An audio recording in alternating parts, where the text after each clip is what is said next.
Hey hello everyone. আজকে আমি যাচ্ছি আমার গ্রামে রাজশাহীতে।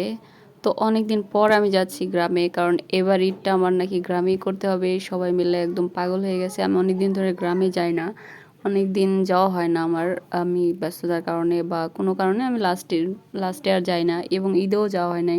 তো আজকে বেরিয়ে গেলাম সবগুলো ব্যাগ বস্তা নিয়ে। বাসার সবাই অলরেডি আগে চলে গেছে, আমি একা ছিলাম, তো আমাকে একাই যেতে হবে।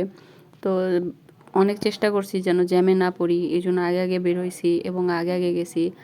তারপরেও আফসোস, জ্যামে পড়েই গেলাম। সেই চন্দ্রাতেও একটু জ্যাম পেয়েছি, এবং যমুনা সেতুতে যাওয়ার আগে পর্যন্ত প্রচণ্ড লেভেলের জ্যাম ছিল। আমি অস্থির হয়ে গেছি। এমনি আমার গরম সহ্য হয় না, গরমে আমি অসুস্থ হয়ে যাই, বিপি টিপি লো হয়ে শেষ একাকার। তো কিছু করার নেই, এখন যেহেতু জার্নিটা শুরু করছি, এটা এখন শেষ তো করতে হবে। তো আমি সবসময় এটাই বলি যতবারই যাই, আমি এবারই লাস্ট, এরপরে আর যাবো না। এত কষ্ট করে আমার ঈদে যাইতে ভালো লাগে না, এই জন্য আমি ঈদে খুব একটা যাই না, কারণ ঈদে প্রচণ্ড জ্যাম থাকে। আর আমি একদম সিক হয়ে যাই টোটালি, এত পরিমাণ জ্যাম ছিল। তো তারপর অতটা পাইনি যতটা গার্মেন্টসটা পুরোটা ছুটি দেওয়ার পরে জ্যামটা হওয়ার কথা ছিল, বা 12টার পর, লাঞ্চের পর থেকে সবার যে ছুটির পরে যে জ্যামটা হবে।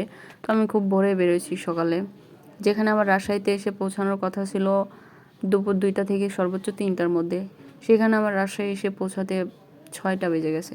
মানে প্রায় আমি 3 ঘন্টার মতো জ্যাম পাইছি, খুব একটা বেশি না।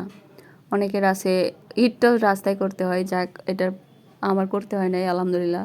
এবং ফাইনালি আমি আমার চিরচেনা শহর রাজশাহীতে চলে আসলাম। তো এরপর বাসায় যাব, কারণ এখন একটু রিল্যাক্স লাগতেছে এবং শান্তি লাগতেছে, যেহেতু নিজের শহর, নিজের এলাকা। তো এখানে একটু শান্তি ফিল হবেই। রোডে বাসে এরকম বসে থাকতে থাকতে পুরো অস্থির হয়ে গেছি। এতক্ষণ বসে থাকা আসলে কষ্টকর, কারণ এই জ্যামে পড়লে যে অবস্থাটা হয়, যারা জ্যামে পড়ে তারা ছাড়া এই বিষয়টা কেউ ফিল করতে পারবে না, এতটা কষ্ট লাগে। আর সেটা যদি হয় গরমের দিন, গরম রোদ, উফ, অবস্থা খারাপ।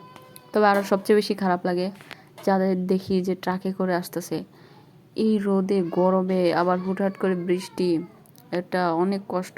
সবার এই কষ্টের সার্থকতা একটাই, নিজের পরিবারের সাথে ঈদ উদযাপন করা। ঈদ মোবারক।